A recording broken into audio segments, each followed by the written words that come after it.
Here's Guy Wehman, Ben Brunson, and Frank Vernuccio inside the news. Welcome back to our last segment of Inside the News, where we put a bow on the program. Glad that you are with us. You're watching us on AUN TV on our YouTube channel. You can hear us on SoundCloud on that channel as well, WBV Inside the News, and the affiliates across the country on radio. Thank you so much for carrying us. Frank Vernuccio, top left, Ben Brunson in the middle, and my name's Guy Wehman. Just a little bit of a back thought on just what we were talking about, EMP. And it's very simple. The farmers, they need it for their GPS. But then, Ben, you made a great point about how that, boom, the tractors would be taken out as well, Ben. Well, yeah, EMP fries electronics. The hair-thin circuits that drive everything we do, from computers to cars to everything. Everything has them, are all vulnerable to EMP attacks unless they've been hardened in some way, which means they have to be in some type of Faraday cage. So it's a horrific outcome if it ever happens. It would just destroy our economy. It would lead to the deaths of millions upon millions of Americans, and chaos and destruction on a level you can't imagine. So this is a real threat, and unfortunately, it does not get the attention it deserves. You know, Frank, the only thing that's safe is your wind-up Victrola. Solar astronomers remind us that this is not just the result, or could not just be the result of war. It could be a natural event from the sun, as occurred in the 1850s. It was called the Carrington event. The aggravating thing about all this, is if this isn't frightening enough, is that, as Ben pointed out, we're talking about something between $10 and $30 billion to fix this, to protect the American public. Back in the Obama administration, where he had an $850 billion stimulus package that apparently stimulated nothing at all, you couldn't find, and the president at the time said, well, we don't have any shovel-ready jobs to spend this on. Well, I think preserving the American electrical infrastructure for about $20 billion out of an $850 billion stimulus package would have been a damn good shovel-ready job. Sure would have been. Okay, as we do each and every week, we got a little bit of extra time here, our hot button topics. And Ben, you're going to have first dibs. Go.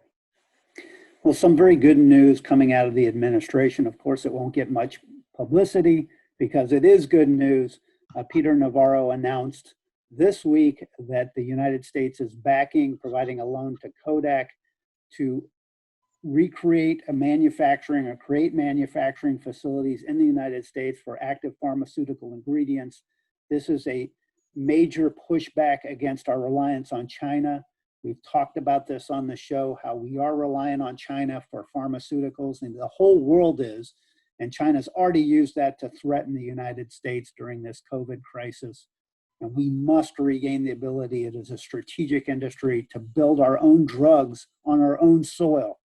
And the administration is following up by providing close to $1 billion in loans to reseed the building of these manufacturing plants in the U.S. It is a great step forward. Good news. Did you say Kodak, the film and camera company? Yes. I mean, we're Kodak. Talking. Are they going to bring back the Instamatic? It's just it's their incarnation. Could be XYZ pharmaceutical company. It wouldn't. It just happens to be their latest incarnation. Or the Polaroid land camera. I'm old enough to know about that. You guys are too. Okay, Frank, your hot button topic. Last week, I had a chance to talk to Brad Johnson, who was a former Central Intelligence Agency station chief, a longtime Washington insider with very deep connections, including inside the Justice Department. He believes, from his sources within the Justice Department, that by the end of August or early September, 9 indictments will come from the Durham report. That will include James Clapper, former national security guy, John Brennan, former head of the Central Intelligence Agency, and James Comey.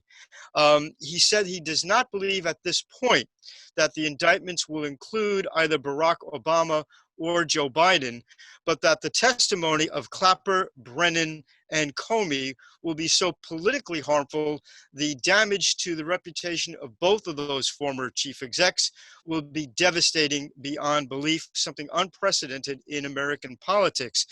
It's going to be a time for soul searching for a lot of Americans, especially those who pushed the Russian collusion narrative, who unquestionably supported the Democrats when they attempted to impeach the president.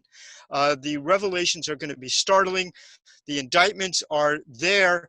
The reason Durham has not moved more expeditiously is that rather than coming out with a report, he actually wants indictments.